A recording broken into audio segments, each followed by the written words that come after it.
খাচ্ছে, আমার সঙ্গে আসো। বাইগা এইভাবে খাওয়াতে হয়। ভালোই আছি, বাড়ির সবাই ভালো আছে তো? হ্যাঁ ভালো আছে। বৌমা, এই যে তোমার মাসি এসছে, আসো তো এখানে।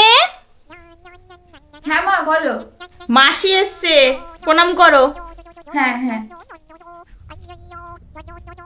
তোর বৌমাটা তো ভালোই হয়েছে।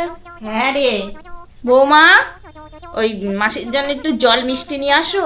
ঠিক আছে মা।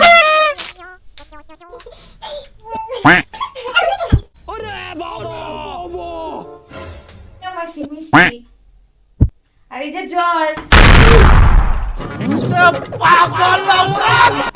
কি করেছো বৌমা এটা? জল কি মানুষ এখানে দেয়? বালতিতে গ্লাসে দিতে হয়, জানো না? তুমি তো আমাকে বললে যে ওইভাবে জল দিতে হয়। কদিন আগে মনে নেই তুমি আমাকে বললে গরুকে জল দেওয়ার সময়? गजब बेइज्जती